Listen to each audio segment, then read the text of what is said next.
Hi friends, ഇന്നിപ്പോൾ നിങ്ങളോട് സംസാരിക്കാൻ പോകുന്ന വിഷയം ഈ ആലുവ മൂന്നാർ റോഡിൽ മറ്റേ പെരുമ്പാവൂരിൽ നിന്ന് പാലക്കട്ടായം പാലത്തിൻ്റെ റോഡിൻ്റെ സെൻറ്ററിൽ ടാറിങ്ങനെ പൊളിഞ്ഞ് വിണ്ട് കയറിയിട്ട് ഒത്തിരി നാളായി ഇങ്ങനെ കിടക്കുന്നു. അത് ആളുകൾ ലെവലിലായതുകൊണ്ട് ആളുകൾ സ്പീഡിൽ ചെല്ലും, പക്ഷെ അടുത്ത് ചെല്ലുമ്പോൾ വലിയ കുഴികളായിരിക്കും, ഇങ്ങനെ കട്ടിങ് പോലെ. അത് ഇതുവരെയായിട്ട് നന്നാക്കിയിട്ടില്ല. മുനിസിപ്പാലിറ്റി നന്നാക്കിയില്ല, MLA ഇത് ശരിയാക്കിയില്ല, ജനങ്ങളും പറയാനില്ല ആ വിഷയത്തിൽ. അതുപോലെ തന്നെ KSRTCക്ക് വേണ റൂട്ട്, ആ റൂട്ടിൽ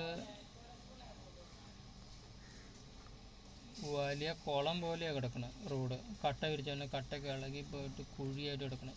KSRTC ആ റൂട്ടിലേക്ക് അത് പോകുന്നവർക്ക് അറിയാൻ പറ്റും. അതുപോലെ തന്നെ കാളവയലിൻ്റെ അടുത്ത് വലിയ കുഴി പോലെ ഇങ്ങനെ ഇതുണ്ട്, കട്ട ഇരുന്ന് പോയേക്കണം. അതുപോലെ തന്നെയാണ് പിന്നെ ഈ മാർക്കറ്റിൻ്റെ അടുത്താണെങ്കിലും ആ KSRTC തിരിയണൻ്റെ അവിടെയൊക്കെ വര കൊടുത്തിട്ടുണ്ട്.